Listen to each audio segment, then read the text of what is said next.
বর্তমান জামানা শ্বশুরার শাশুড়ি আর শাশুড়ি আর বৌমা বৌমায়ের ঝগড়া আছে না? এমন বংশের মেয়ে এনেছি, এমন বংশের বিটি এনেছি, সংসারে শান্তি থাকে না, শুধু অশান্তি আর অশান্তি। বৌমা বলছে এমন শাশুড়ি আমার কপালে জুটেছে, আমিও ঠিক মতন শান্তি পাই না। এর নাম কি দিয়েছে? বউ শাশুড়ির ঝগড়া, তাই না?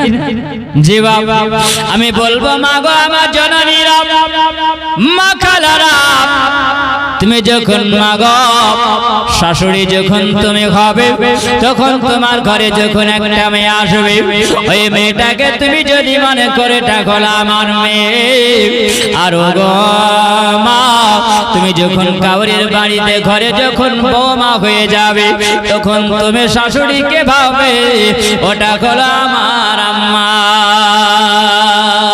এইরকম যদি তোমরা ভাবো, তাহলে সংসারে ঝগড়া হবে না, ঝামেলা হবে না। কারণ তোমার মেয়েটা যদি বাবা অন্যায় করে, তাহলে পাড়া প্রতিবেশীর সামনে গাইও না, বলে অল্প করে মেয়ের অন্যায় যদি হয়ে যায়। অনুরোধ, তোমার বৌমা যদি ভুল করে দেয়, মা জাননে আপন মেয়ের কথা যেমনি গাইতে পারো না কাউরির সামনে, অমনি করে বৌমার কথাগুলো ঢেকে রেখে দিও। বাবা বৌমাকে তুমি যদি বুঝে আনো বেটির মতন, তাহলে তোমার সংসারে অশান্তি হবে না, হবে না। বউ শাশুড়ি দুটাই খুব একদম 100 বলছেন। ডাক্তারের কাছে গেছে, যাওয়ার পরে বলছে ডাক্তার আমাকে একটা ওষুধ দিতে হবে। বলছেন মারে তুমি কি এমন ওষুধ নিবে বলো? বলছেন আমি এরকম ওষুধ দেন, আমার শাশুড়ির জ্বালা আমি থাকতে পারি না, এমন ওষুধ দাও, এই ওষুধ খেয়ে যেন শুকিয়ে শুকিয়ে মারা যায়। বলছে হঠাৎ করে ট্যাবলেট যদি দেওয়া যায় তো আমারই বদনাম আসবে, আর আমাকে সবাই গ্রামের মানুষেরা ধরবে, কারণ ঘন ঘন শাশুড়ির সঙ্গে তুমি ঝগড়া করো, এই জন্য তো হয়তো তুমি গলা টিপে মেরে ফেলেছো। তবে আমি ওটা চাই না, এমন বড়ি দাও, এমন ওষুধ দাও, এমন দাওয়া দাও যেন শুকিয়ে শুকিয়ে মারা যায়। ডাক্তার বলছেন আর কি ওষুধ দেওয়া যায়? তবে বলছে বলে শুন রে মা, আমি তোমাকে বললাম তুমি আমার কাছে বৈকাল বেলায় আসবে। বৈকাল বেলায় চলে আসলো, আসার পরে বলতে আছে বলে শোনো তোমাকে 2 হাতে 2টো পাথর দিলাম, এই পাথর দুটো নিয়ে যাবে, আর যাওয়ার পরে মারে এই ওষুধ তোমাকে দিলাম, আর এই ওষুধ তোমার শাশুড়িকে তুমি খাওয়াবে, আর তোমার শাশুড়ি যত খাবে ততই তুমি খাওয়াবে, কোনো কথা বলবে না। যদি ঝগড়া করে পাথর দুটো তুমি হাতে কোষা ধরে থাকবে, কিছু বলবে না। বলে ঠিক ঠিক বাপ যেমনি কথা বলে। শাশুড়িও কিন্তু একটু প্ল্যান খাটাইছে, বৌমাকে কেমন করে জব্দ করা যায়, চ ডাক্তার কাছে ওষুধ যদি পাওয়া যায়। ডাক্তারের কাছে আসার পরে বলছে ওষুধ দেন, তো ও কো দিয়েছে ওই বড়ি 2টা পাথর দিয়েছে, তুমিও যাও। তখন তোমার বৌমা যখন একটু রেগে যাবে, তখন তুমি পাথরগুলোকে নিয়ে সামনে কিটমিট করে দাঁত দুটোকে তুমি চুপচাপ থাকবে। এমনি কথা দুজনা যেমনি ঝগড়া হয় তেমনি দুজনাতে পাথর নিয়ে এসে হয়, কেউ কাউকে কথা বলে না। আচ্ছা বলো, কথা না বলে ঝগড়া হবে, এমনি করে কিন্তু চলে যায়, ঝগড়া হয়। কিছুদিন পরে ডাক্তারকে বলছেন জি স্যার এমন ওষুধ দিয়েছে যে আমার শাশুড়ি আমাকে কিছুই বলে না। বলে ওষুধের কাজ হয়েছে? বলে হ্যাঁ। বলে মারার ওষুধ চেয়েছিলাম, মারার ওষুধ লাগবে না, আমার শাশুড়ি এখন খুবই আমাকে ভালোবাসে। শাশুড়ি কিছুদিন যাওয়ার পরে বলছে ডাক্তার আপনি এমন ওষুধ দিয়েছেন, আমার বৌমা এত ভালো হয়েছে, আমি ওষুধ চেয়েছিলাম যে মেরে ফেলার, কিন্তু ওষুধ আর লাগবে না, ঠিক হয়ে গেছে। বাপ এই জায়গার মোহাব্বত যদি ভালো হয় তো সবই ভালো হবে, হবে না? হবে না। হযরতে আমিনার মতন আদর্শ ওয়ালি যদি হয়ে যাও মা, তো নবী বলেছেন জান্নাতি হয়ে যাবেন। জোরে বলে আমিনার সঙ্গী হয়ে জান্নাতি হয়ে যাবেন। তখন পর্দা ফরজ ছিল না, কিন্তু সুবহানাল্লাহ আমার নবীর মা হয়েছে তো পর্দাওয়ালি ছিলেন। জোরে বলেন সুবহানাল্লাহ। কোনদিন পর পুরুষের মুখ দেখেনি। হযরতে আমিনা বলেন, ওগো আব্বা হুজুর, আপনি আমাকে একটু অনুমতি যদি আপনি দেন তাহলে আমি যাব আর আল্লাহর কাবা জিয়ারত করে আসব। আল্লাহর কাবা জিয়ারত করার জন্য হুকুম চাইছে নাও।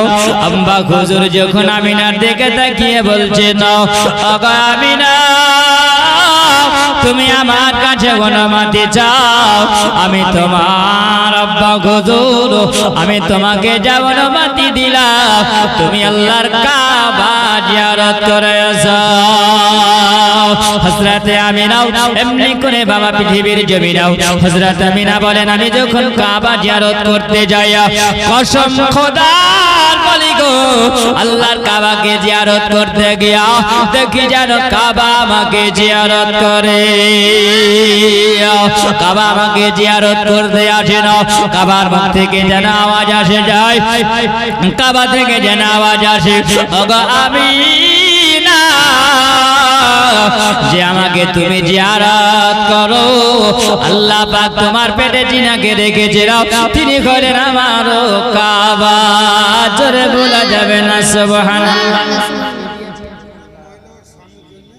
একজন আমার আম্মা জান, আল্লাহর একজন বান্দে, স্বামী দুনিয়াতে নাই, ওই জন্য আল্লাহ পাকের কাছে দোয়া চাই, আল্লাহ পাক তোমার বান্দের স্বামীর জন্য 500 টাকা দিয়েছেন, খোদা যে আশাতে যে নিয়াতে করেছে দান, তুমি তার মনের দোয়া কবুল করো পাক রহমান। আল্লাহ তার স্বামীকে কবরের মধ্যে আল্লাহ তুমি সুখীময় শান্তিময় বানায় মাওলা। আল্লাহ তুমি জান্নাতের বিছানা বিছায়া দিও। জোরে বলুন আল্লাহুম্মা আমিন। আব্বাজিরা আমার খেয়াল করে যাবে। হযরত আমিনা বলেন, ওই সময় আল্লাহর কাবা যখন জিয়ারত করি, কাবা থেকে আওয়াজ আসে, আমিনা, যেই কাবাকে তুমি জিয়ারত করে যাও আমিনা, ওগো আমিনা, আল্লাহ পাক তোমার পেটে জিনাকে আল্লাহ রেখেছেন, জিনাকে আল্লাহ পাক কাবার কাবা বানিয়েছেন। জোরে বলো আম্মাজিরা আমার সোনা বানিকেরাও, কাবা যখন নবী দিকে ঝুঁকে যায়, হযরত আমিনা বলেন, আমি জিয়ারত করার পরে যখন চলে আসলাম, আমার শ্বশুর মশাইকে বললাম, ওগো আব্বা হুজুর, আমি এরকম আশ্চর্য দেখলাম, আল্লাহর কাবা যেন আমার দিকে ঝুঁকে যায়। আমার আব্দুল মুতাল্লিব বলছেন, বলে আমিনা, ওগো আমিনা, একটু সতর্ক হয়ে যাবে আমিনা, আর তুমি বাইরে বের হইও না। আম্মাজিরা আমার, ওই সময় আমার নবী মুস্তাফা সাল্লাল্লাহু আলাইহি ওয়াসাল্লামের 55 দিন বাকি ছিল। জোরে বলো 55 দিন বাকি আছে। ওই সময় আল্লাহ পাক একটা ঘটনা ঘটিয়েছিলেন। আল্লাহ পাক বলেন, নাও আমি কি ঘটিয়েছিলাম আমার নবীকে জানিয়েছিলেন। ওগো নবী, আপনার আসার আগে আল্লাহ পাক একটি ঘটনা ঘটিয়েছিলেন। আলাম তারা কাইফা ফাআলা রাব্বুকা বিআসহাবিল ফিল। এ আবাবিল পাখির একটা ঘটনা বাবা, আবরাহা বাদশা এসেছিল আল্লাহর কাবাকে ভাঙার জন্য, কিন্তু বাবা আল্লাহর কাবাকে ভাঙতে পারেনি। আবাবিল পাখি দিয়ে আল্লাহ পাক ওই সময় আবরাহার বাদশা পরাজয় ঘটিয়েছিল। জোরে বলো। ওই দিকের আলোচনার দিকে যাব না বাবা, এই দিকে চলে আসুন। আল্লাহর নবী পৃথিবীর জমিনে আসবে বাবা। সবাই আল্লাহ পাক জিবরিল আমিনকে বলেন, গো জিবরিল, তুমি দুনিয়াকে সুন্দর করে সাজাবে, জান্নাত সাজিয়ে দাও, আসমান সাজিয়ে দাও, জমিন সাজিয়ে দাও। বলে শুনে রাখো, বলে জিবরিল, তুমি চলে যাও দুনিয়ার বুকে, চলে যাও, আর দুনিয়ার বুকে 70,000 নূরি ফেরেশতা নিয়া তুমি চলে যাও, সুন্দর করে সাজায়া দাও। আল্লাহ পাককে বলেন, আল্লাহ পাক, আমি এখন দুনিয়ার বুকে জান্নাতি খুশবু নিয়ে যাব। আল্লাহ পাক বলেন, হ্যাঁ, তবে শুনে রাখো, জান্নাতের দরওয়াজা খুলে দাও, জাহান্নামের গেটে তালা দিয়ে দাও, আর কবরবাসীর আযাব বন্ধ করে দাও, শয়তানের হাতে শিকল পরিয়ে দাও। ওই সময় জিবরিল আমিন বলে, আল্লাহ পাক, এটা তো রমজান মাসে হয়, এখন তো রমজান মাস নয়, এটা হলো রবিউল আউয়াল মাস, সবে মাত্র তারিখ আরম্ভ হয়েছে। আল্লাহ পাক বলেন, ওগো জিবরিল শোনো, এই রমজান মাসে যাবে কোরআন, আর রবিউল আউয়াল মাসে যাবে সাহেবে কোরআন। জোরে বলেন আম্মাজিনা আমার সোনাবাড়িকেরা, আল্লাহ পাক হুকুম করেন জিবরিল আমিন আলাইহিস সালাম ওই সময় যখন বলা হলো আল্লাহ পাককে বলেন আল্লাহ সব কমপ্লিট হয়ে গেছে। আল্লাহ পাক বলছেন চলে যাও আরবের বুকে চলে যাও, যত নারীদের পেটে সন্তান আছে এই সন্তান একটাও যেন বেটি সন্তান না হয়। রবিউল আউয়াল মাসের এই 12 তারিখে যত বাচ্চা জন্ম নেবে সব সন্তান যেন বেটা সন্তান হয়। জোরে বলেন। অনেক মায়েদের বাবা সন্তান হয় না, আছে না এরকম? একটা সন্তানের জন্য কত লালায়িত হয় আল্লাহ পাক, তুমি আমাকে একটা সন্তান দিলে নাও। ওরে মা জননী তোমার সন্তান হবে মা, তুমি যদি সততা যদি থাকো, আল্লাহ ওয়ালি যদি হয়ে যাও, মাগো তুমি পরেশগারী যদি হও, আল্লাহ পাকের এটা হলো ফরমান বান্দা বান্দিরা তোমরা সলিহিন হয়ে যাও। আর তোমরা সলিহিন হয়ে যাওয়ার পরে আল্লাহ পাকের কাছে নামাজের পাটিতে বসে বসে তোমরা দোয়া করবে। আল্লাহ পাক বলেছেন সুবহানাল্লাহ। আব্বাজিরা আমার মা খালারা একটু শুনে যাও গো মা, যাদের সন্তান হয় না তাদের জন্য একটা আমলের কথা বলে যায়। এই আমলটা যদি করতে পারো আল্লাহ পাক তোমার কোলে একটা সন্তান দিবে। বাবাজিরা আমার বড় আমলটা হলো ভালো আমল, ওগো মা কাজে লাগবে গো মা যদি তুমি আমলটা করতে পারো। মা একটু জীবনের দিকে যায় আমলটা বলে দেব। আম্মাজিরা আবার হযরত জিবরিল আমিন বলে আল্লাহ পাক এটা বেটা সন্তান হলেও বাকি না হলেও বাকি, তাই না? বেটা আর বেটির সঙ্গে তফাৎ কি আছে? আল্লাহ পাক বলেন না ওগো জিবরিল শোনো, এই জন্য আমি আল্লাহ পাক তাদের পেটে আমি আল্লাহ বেটা সন্তান আমি দিতে চাই। আবার নবীকে আমি আল্লাহ পাক রহমত করে আল্লাহ পৃথিবীতে আমি আল্লাহ পাঠাবো। আর ওই সময় যখন আবার নবী যখন দুনিয়াতে আমার নবী আসবে, কত মায়েদের সন্তান জন্ম নেবে। আর যদি সন্তান জন্ম নাই তদানীন্তন কালে ওই সময় জাহেলিয়াতের যুগে বাবা নারীরা যদি আরবের বুকে জন্ম নিত তাদের কোনো সম্মান ছিল না, ইজ্জত ছিল না। ওই সন্তান জন্ম নিলে বাবা আপন মার কোল থেকে কেড়ে নেবার পরে তাকে মাটি খুঁড়ে জিন্দা কবর দিয়ে দেওয়া কথা।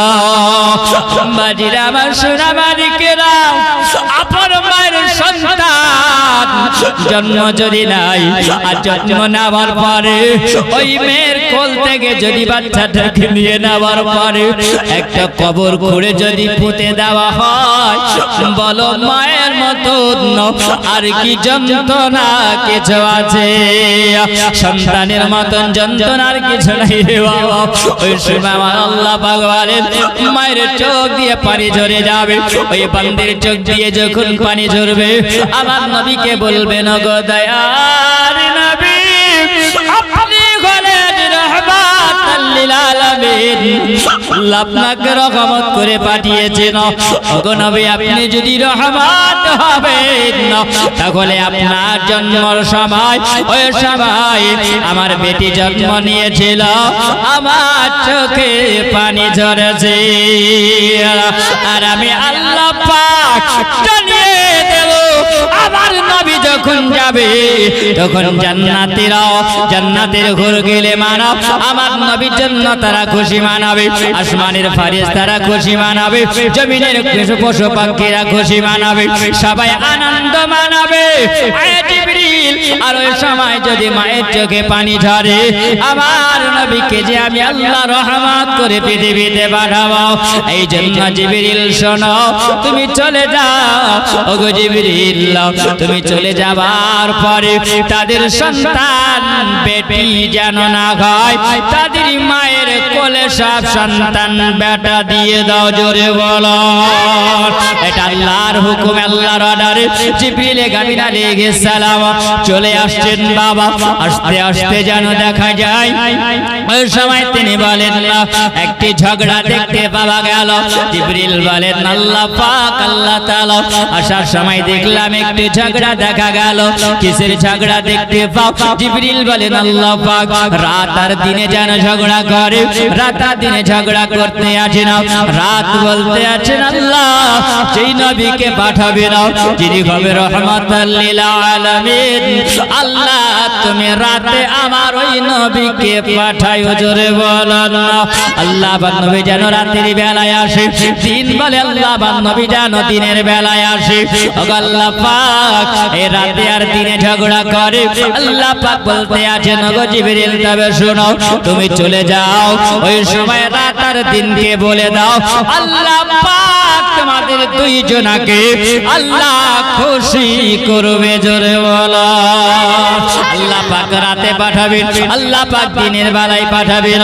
আল্লাহ পাক যেমনি বলেন, জিবরিল বলেন আল্লাহ পাক এটা কেমন করে হয়?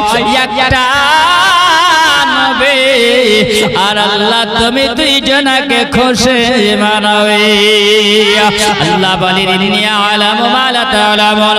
ওগো জিবরিল আমি যেটা জানি সেটা তুমি জানো না। জিবরিল চলে যাও, তুমি খবর দিয়ে দাও। খবর হয়ে গেল, সব দিকে এলান হয়ে যায় আমার নবী আসবেন না। ওই সময় যেন জিবরিল আমিন আল্লাহ পাক বলেন জিবরিল চলে যাও, আমিনার ঘরে তুমি চলে যাও।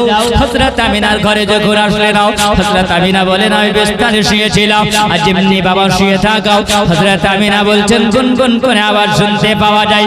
হযরত আমিনার সম্মুখে যাব, জিবরিল আমিন আলাইহিস সালাম আসার পরে সালাম দিয়েছেন।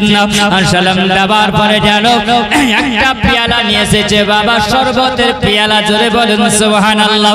শরবতের পেয়ালা নিয়ে আসার পর জিবরিল আমিন বলেন ওগো আমিনা এটা তুমি পান করে নাও।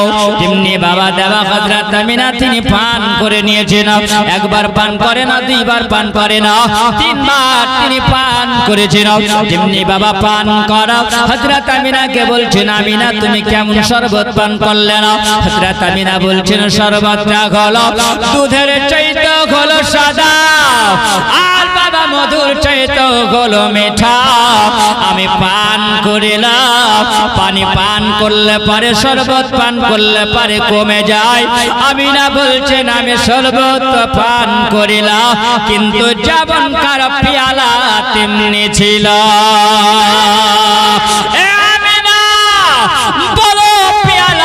শরবতের পেয়ালার খুশবু কেমন ছিল?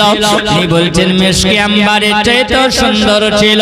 ওগো আমিনা তুমি যে পান করেছো বলো পেয়ালা দেখতে কেমন? হযরত আমিনা বলছেন আমি জীবনে কোনোদিন দেখি না।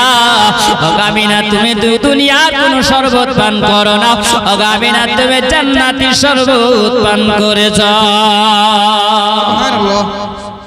জিবরিল বলেন আল্লাহ পাক এখন আমিনাকে দেখলাম যেন বাড়িতে একা আছে। আল্লাহ ওগো আল্লাহ পাক আমিনার জন্য যদি আজকে কোনো দাইমা যদি থাকতো তাহলে ভালো হতো।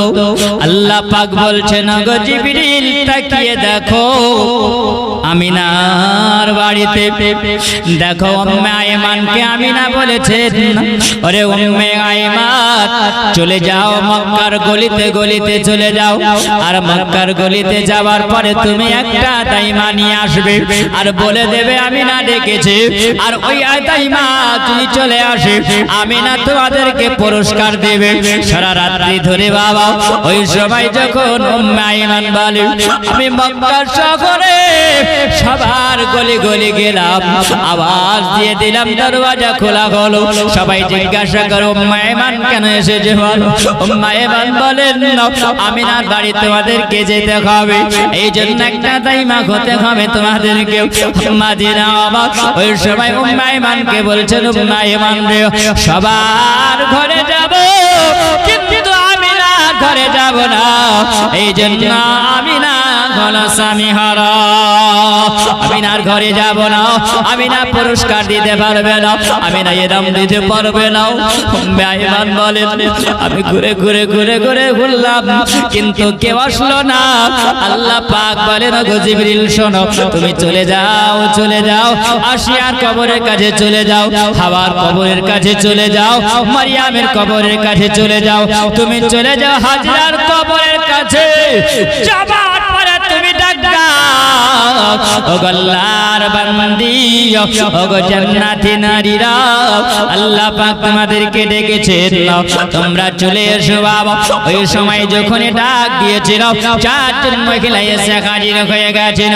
ও গো আল্লাহ পাক, আল্লাহ তাআলা আমাদেরকে ডাকা হয়েছে, বলছে না খা, বলো কেন ডাকা হলো? এই জন্য আমি তোমাদেরকে ডাকলাম, ওরে জান্নাতি নারীরা তোমরা যাবে আমিনার বাড়িতে। জোরে বলে বাবা। যেমনি এই কথা বলো, চারজন নারী বলতে আছেন আল্লাহ পাক আমিনার বাড়ি কোথায় আমরা তো জানি না, আমিনার বাড়ি কোথায় আমরা তো চিনি না। ওই সময় আল্লাহ পাক বলতে আছেন নরে বান্দিরাও শুনে রাখো, আমি আল্লাহ পাক আমিনার বাড়ি যাওয়ার জন্য আমি আল্লাহ নিশানা দিয়েছি। জোরে বলো কি নিশানা দিয়েছে বাবা? ওই সময় আমিনা বলতে আছেন ওই রাত্রি বেলাতে বাবা হযরত আমিনা বলছেন আমার পেটে সন্তান ছিল, আমি বুঝতে পারিতাম না। হযরত আমিনা বলেন আমি জগতের মতন মহিলাদের মতো না, কারণ জগতের মহিলাদের পেটে সন্তান আসলে বাবা প্রথম সন্তান জন্ম নিলে মায়েদের উল্টি আসে, বমি আসে, আসে না আসে? মায়েরা ভালো জানে বাবা, সুবহানাল্লাহ। মায়েরা যখন প্রথম সন্তানের মা হয় তখন ওই সময় বলে আমি টক খাবো, টক খাটা জিনিস নিয়ে আসো, তেঁতুল নিয়ে এসো, টক জিনিস নিয়ে এসো। বাবা মায়েরা বলে স্বপ্ন জগতে দেখে বিষধর সাপ যেন চলে আসে। ওই সময় বাবা স্বপ্ন জগতে কত না কিছু দেখতে থাকে। হযরত আমিনা বলেন আমি স্বপ্ন জগতে জয় মাস দেখেছি, আল্লাহ পাকের পয়গম্বরদের কাছ থেকে আমি সংবাদ পেয়েছি। আম্মা দিরা বাবা হযরত আমিনা বলেছিলেন আমার যখন গলাটা শুকিয়ে গিয়েছিল ওই সময় আল্লাহ পাক আমিনাকে জান্নাতি শরবত পান করিয়েছেন। জোরে বলো না আম্মা জিরা আমার সোনা মানিকেরা। হযরত আমিনা বলেন আমি হঠাৎ করে আসমানের দিকে যখন তাকিয়ে দেখলাম, দেখতে পাওয়া যায় যেন একটা ফেরেশতাদের দল নেমে আসলো, তাদের হাতে যেন দেখা গেল তিনখানা ঝান্ডা দেখা যায়। একটা ঝান্ডা গেড়ে দেওয়া হলো আলামান আলা তোহারিল কাবা, ওই কাবা ঘরের ছাদে একটা গেড়ে দেওয়া হলো আলামান আলা বাইতুল মুকাদ্দাস। আর দ্বিতীয় পতাকা খানা জানো বাইতুল মুকাদ্দাসের ছাদে গেড়ে দেওয়া হলো আলামান আলা সাতাহান্দারিয়া। তিন নাম্বার পতাকা খানা জানো আমার ছাদের উপরে গেড়ে দেওয়া হলো। জামানা দিবানা ও গো মায়া মেহনা, তোমার লালের নাই তুলনা মাগো, তোমার লালের নাই তুলনা। মেঘ মাথায় ছায়া করে রোদিন লাগে গায়, আরে গরম মরর পায়ের তলায় শীতল হয়ে যায় মাগো, শীতল হয়ে যায়।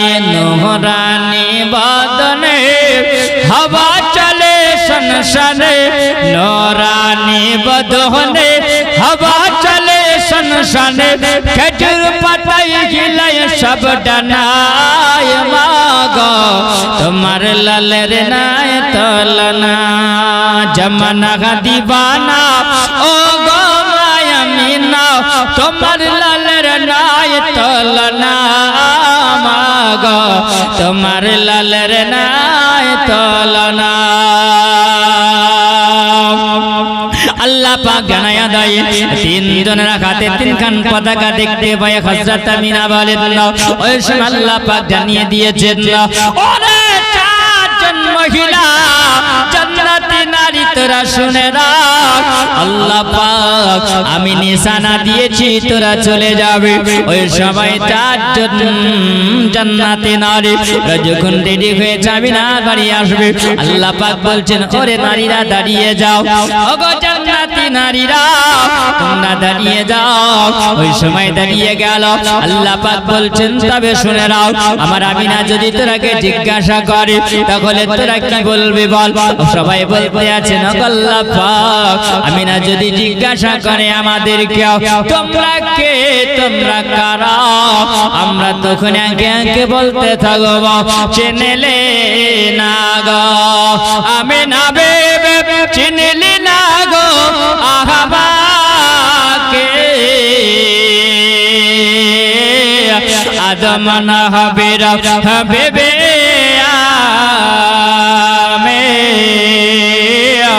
হাওয়া নামতে জগতে চিনলে না গো আমিনা বেবে চিনলে না গো আমাকে ইসমাইল না হবে মাহদায়া মে হাজরা নামতে জগতে চিনলে না গো আমিনা বেবে চিনলে না গো আমাকে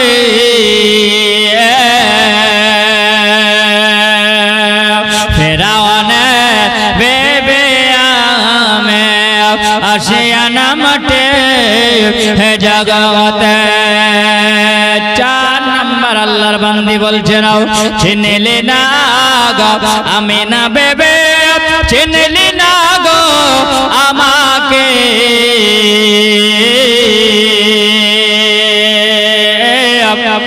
শাহনাবে মাতায়া মে মারিয়াম নামতে জগতে আল্লাহ পাক বলেন ওরে আমার জান্নাতি নারীরা যাওয়ার পরে আমিনার সামনে যদি আপন আপন স্বামীর কথা বলে আমিনার স্বামী নাই দুনিয়ায় আমিনার স্বামী বিদায় নিয়েছে কবরের শুনে আছে না ওই সময় জন্ম নিবে বাচ্চা আর ওই সময় যদি আমিনার স্বামীর কথা মনে পড়ে আমিনার মনে কষ্ট হবে আমিনার মনে দুঃখ হবে ওরে জান্নাতি নারীরা ওই সময় তোরাই কথা বলবে না তোরা বলবে আমিনা যদি জিজ্ঞাসা করে তো তোরা বলবি ওগো আমিনা আমরা এসেছি তোমার বেটার দাইমা হয়ে জোরে বলো আম্মা জিন আমার সোনা বাণী কেরা ওই সময় চারজন মহিলা এসে যখন হাজির হয়ে গেছিল হযরত আমিনা তিনি বলেন চতুর্দিকে দেখলাম যারা ভোর পরিমেলা আরম্ভ হয়েছে জোরে বলেন সুবহানাল্লাহ আম্মা জিরা আমার সোনা বাণী কেরা ওই সবাই যখন আমিনা বলতে আছিল কে যেমন সামনে দাঁড়িয়ে দাঁড়িয়ে বলছেন ইজহারু ইয়া রাসূলুল্লাহ ইজহারু ইয়া হাবিবাল্লাহ ইজহারু রাহমাতাল লিল আলামিন ইজহারু খাতামান নবিয়িনা ইজহারু হাযা মুহাম্মদ ইবনে আব্দুল্লাহ ও আব্দুল্লাহর বেটা মুহাম্মদ আপনি চলে আসুন জগতের বুকে যেমনি বাবা বলা ওই সময় আমার নবী জানো এই পৃথিবীর জমিনে আমার নবীর আবির্ভাব ঘটেছিল রবিউল আউয়াল মাসের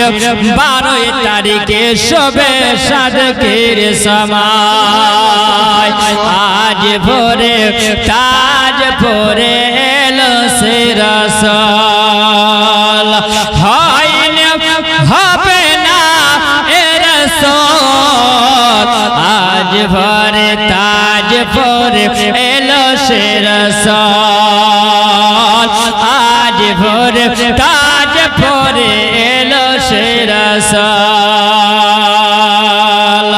বেশ জগৎ ঘুরলে যাহার নাই গো তুলনা আমার না নবীর মতো আর নবে হবে না। জোরে বলেন না সুবহানাল্লাহ। বেশ জগৎ ঘুরলে যাহার নাই গো তুলনা, আমার নবীর মতো আর নবে হবে না, আমার নবীর মতো আর নবে হবে না, আমার নবীর মতো আর নবে হবে না।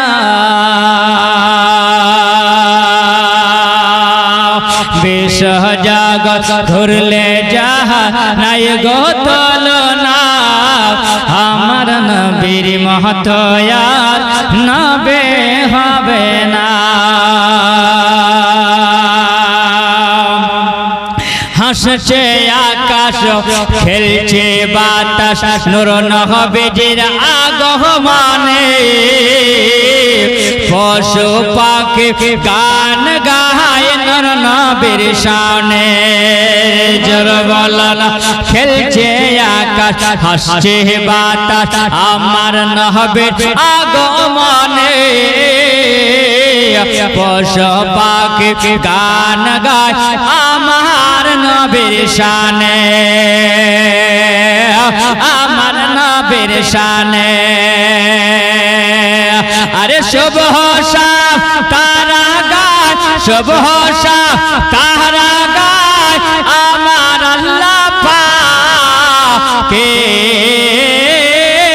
আল্লাহ পাকের, আল্লাহ পাকের শানে।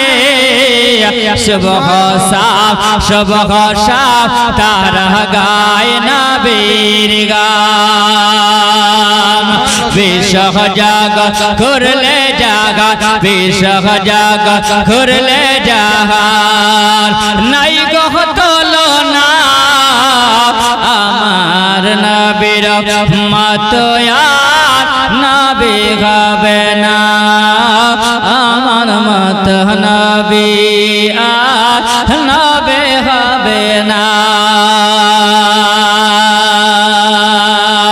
जन्नत रानी माया में ना, जन्नत रानी माया में ना होलो, जन्नत रानी माया में ना होलो सैनाबे जन्नत माता, আমার নবীর মতো না নবে হবে না। আল্লাহুম্মা সাল্লি আলা سيدنا مولانا محمد وعلى آله سيدنا مولانا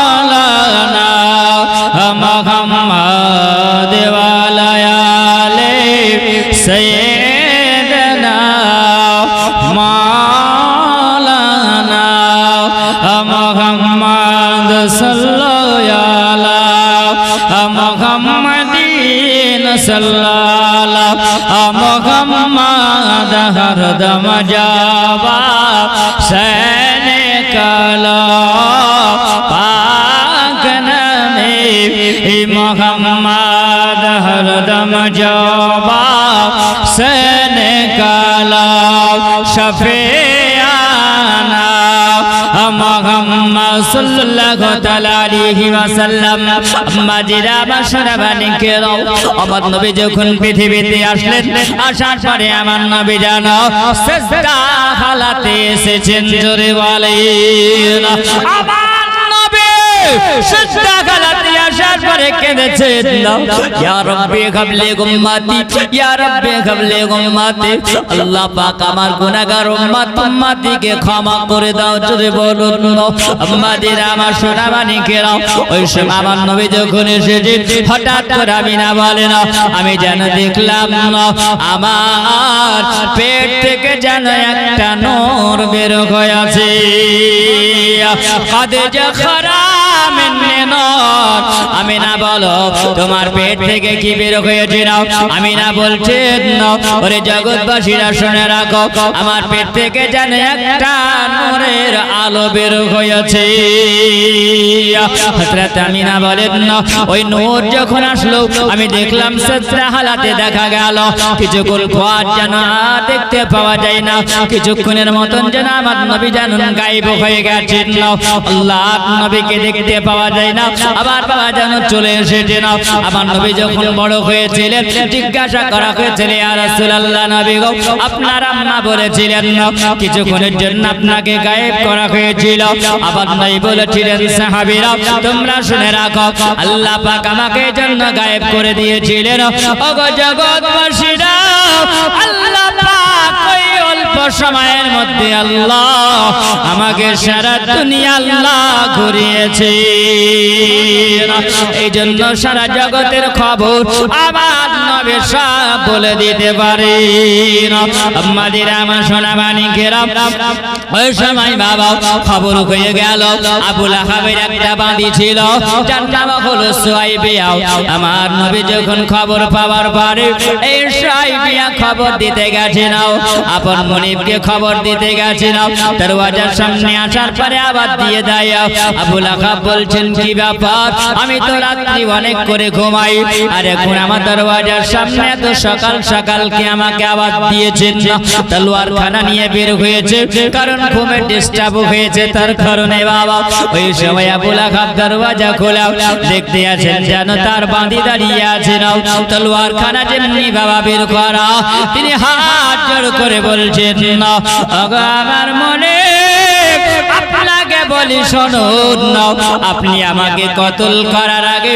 আপনাকে একটা খবর শোনাই বলছেন বাঁধি রে কি আমাকে খবর শোনাবি বল বলছেন বলে শোনো আপনার ভাই আব্দুল্লাহ একটা দুনিয়ায় বাচ্চা জন্ম নিয়েছে এই খবরটা দেওয়ার জন্য আপনার কাছে এসেছি বলছেন তবে এত সুন্দর খবর ভালো খবর যখন শুনিয়েছে বলে শোন আমি তলোয়ার খানা আবু লাহাব যেমনি বাবা জমিনে ফেলে দেওয়া আর ফেলে দেওয়ার পরে শাহাদাতের আঙ্গুল দিয়ে বলেন ওরে আমার বাড়ি সুয়াইবিয়া শোন আমি তোকে যাও আমার ভাতিজার খবর দেওয়ার জন্য তোকে আমি আজাদ করে দিলাম বাবাজিরা বাবা এই কথা যখন বলেছেন আজাদ করে দিয়েছেন আল্লাহ পাক বলেছেন বলে আবু লাহাব শোন এতটুকুনের কারণে আমি আল্লাহ তোর কবরে আমি তোকে নবীর কারণে একটু আমি আল্লাহ শাহাদাত দিয়ে দেওয়া জোরে বল সুবহানাল্লাহ আবু লাহাব যখন ইন্তেকাল করেছিল হযরত আব্বাস তিনি স্বপ্ন দেখেছিলেন বলেছিলেন বলে ভাই আবু লাহাব আল্লাহ তোমার সঙ্গে কি ব্যবহার করেছে বলো বলছেন বলে ভাই আব্বাস আল্লাহ আমার সঙ্গে এমন ব্যবহার করেছে আগে যদি জানতাম আমার ভাতিজা মুহাম্মাদের কলমা পড়ে নিতাম না তবে শুনে রাখো আমি বড় বেয়াদবি করে দিয়েছিলাম আমি বড় ভুল করেছি আল্লাহ পাক আমার পায়ে আগুনের খড়ম পড়িয়েছে আমার এত আযাব হয় এত কষ্ট হয় আর একদিনের দিনে সোমবার দিনে সপ্তাহে একটা দিন আল্লাহ পাক আমার এই আগুন আল্লাহ এমন মধু দেয় আর আমি মধুটা যখন মুখে ঠাকায়া চুষে নিভাও ওই সময় আবার কবরে আযাব একটু হালকা হয়ে যায় এই জন্য বলো আল্লাহ পাকের নবীর জন্য যদি আল্লাহ পাক এতটুকুনি ইশারাতে যদি কবরে আযাব মাফ করে ওরে আমার সোনা মানিকের আব্বাজিরা আমার ওই নবীকে যদি মহব্বত করে যদি মারা যায় তাহলে আল্লাহ পাক তার কবর জান্নাতে বানায়া দেবে আবার নবীর মহব্বত করা লাগবে যদি আমার মহব্বত যদি না করো সোনা মানিক বলো তোমার কবরে ভালো হবে না দুনিয়া ভালো হবে না হাসর ভালো হবে না মিজান ভালো হবে না পুনসিরাত ভালো হবে না আর আমার নবীর মহব্বত যদি তোমার হয় দিনের মধ্যে বাবা রে আমার নবীর মহব্বত হলো তোমার দুনিয়া হবে ভালো কবরও হবে ভালো, হাসর ভালো হবে, মিজান ভালো হবে, পুলসিরাত ভালো হবে, তোমার দুনিয়া সব ভালো হয়ে যাবে, জান্নাতের হকদার হয়ে যাবে। আম্মা দিরা আমার সোনা মানিকেরা, ওই সময় আবু লাহাব বলেছিল, ওরে আমার বাদী শোন শুয়াইবিয়া, যা যা আমার ভাতিজার যখন খবরটা দিয়েছে আমি তোমাকে বলে দিলাম, আমার ভাতিজাকে একটু দুধ পান করায়। আম্মা দিরা আমার সোনা মানিক, ওই সময় আব্দুল মুত্তালিব আপন পোতার যখন খবর পেয়েছেন তিনি বাড়ি এসেছেন। জীবনীকে একটু আগে দিকে নিয়ে যাই বাবা। ওই সময় যখন তিনি খবর পেয়েছিলেন দেখলেন আল্লাহ পাকের ফেরেশতারা সব জিয়ারত করেছিলেন বাবা। আল্লাহ পাকের ফেরেশতাদের জিয়ারতের পরে আমার আব্দুল মুত্তালিব এসেছিলেন। আসার পর আমিনাকে বলেছেন, আম্মা আমিনা, ওগো আমিনা, তোমার ছেলেটাকে আমার কোলে দাও। আমার দাদুর যখন কবর কোলে দেওয়া হলো, তিনি কোলে নেওয়ার পরে আমার নবীকে যেন দেখেছিলেন বাবা। আমার নবী দুনিয়ার বুকে আল্লাহ পাক পৃথিবী জমিনে আমার নবীকে খাতনাগ অবস্থায় পাঠিয়েছেন, জোরে বলো খাতনাগ অবস্থায়। বাবাজিরা আমার সোনা মানিকেরা, আল্লাহর নবী যখন এসেছিলেন আমার নবীর একজন ফুপি ছিলেন যার নাম হলো হযরতে সাফিয়া। তিনি বলেছিলেন বাবা, আমার নবীর ওই সময় তিনি 6টা জিনিস আশ্চর্য দেখেছিলেন, জোরে বলেন সুবহানাল্লাহ সুবহানাল্লাহ। কয়টা জিনিস? জোরে বলবেন। 6টা জিনিস দেখেছেন। 6টা জিনিস কি আছে বাবা? কি দেখেছিলেন ওই সময় শুনবেন তো আপনারা। হাত উঠিয়ে বলেন ইয়া রাসূলুল্লাহ, সুবহানাল্লাহ। নবীর মহব্বত, নবীর ভালোবাসায় আম্মা জিরা আমার সোনা মানিকেরা আবার নবীকে কত ভালোবাসে। আবার নবীকে আল্লাহ পাক পৃথিবীতে আল্লাহ পাঠিয়েছেন, যেই নবী আপনারা আমার জন্য কেঁদেছেন বাবা। আর আমরা বলুন মুখে বলি নবীর দিওয়ানা, কিন্তু নবীর প্রেমিক আশিক যারা সুবহানাল্লাহ জীবনে তারা নামাজ কাজা করবে না, করবে বাবা। আবার নবীর মহব্বতকারী যারা হয় তারা লটারি কাটে না। আমার নবীর মহব্বতকারী যারা হয় তারা সুদ খায় না। আমার নবীর মহব্বতকারী যারা হয় তারা বাবা জুয়া খেলে না। আমার নবীর মহব্বতকারী যারা হয় তারা বাবা মিথ্যা কথা বলে না। আমার নবীর মহব্বতকারী যারা হয় তারা জীবনে কোনোদিন চুগলখড়ি কথা বলে না। আমার নবীর মহব্বতকারী যারা হয় নামাজ কাজা করে না, তাই না বাবা? আমরা করি তো এগুলো। জি বাবা সুবহানাল্লাহ। আমার নবীর মহব্বতে, নবীর ভালোবাসায় আল্লাহ নবীর মহব্বতে আপনাদেরকে বলি বাবা, আমার নবীকে আল্লাহ পাক সর্বপ্রথমে আল্লাহ জান্নাতি পোশাক আল্লাহ পরিয়ে পাঠিয়েছিলেন, জোরে বলেন সুবহানাল্লাহ সুবহানাল্লাহ। কি পোশাক? জোরে বলেন জান্নাতি পোশাক। আর ওই পোশাকটার রং কেমন ছিল বাপ? সুবহানাল্লাহ। শুনবেন জি বাবা। নবীর মহব্বতে, নবীর ভালোবাসায় আমি দেখতে চাই এই জায়গাতে বাবা 5 পাঞ্জাতনের মহব্বতে বাবা জিরা। এই যে নবী আমার কেঁদেছিলেন, আসার পরে ইয়া রাব্বি হাবলি উম্মতি বলে আমার 5 জন বাপজি আমার সোনা মানিকেরা জওয়ান যুবকেরা, ওগো আমার মা খালারা, নবীর মহব্বতে বাবা 500 টাকা করে বাপ সুবহানাল্লাহ খোদার ঘর মসজিদের জন্য। জি বাবা সুবহানাল্লাহ। 5 জন ব্যক্তি নাই বাবা। বাবাজিরা আমার নবীর মহব্বত যদি হয় জীবনের জিন্দেগির বেড়া পার হয়ে যাবে। জি বাবা নাই, হালকা করে বাপ 500 টাকা চেয়েছে বাপজি আমার। সুবহানাল্লাহ। কি নাম? কি নাম? আমার একজন ভাই আব্বায়ান তিনি 500 টাকা দিয়েছেন খোদার ঘর মসজিদের জন্য, যে আশাতে যে নিয়াতে করে গেল দান, তুমি কবুল করো পাক রহমান। তোমার একজন বান্দা ছিল এই মাহফিলে বসে, আল্লাহ তোমার খোদা তোমার ঘরে দান দিল নবীর মহব্বতে, তাকে সুখে সংসার দিও।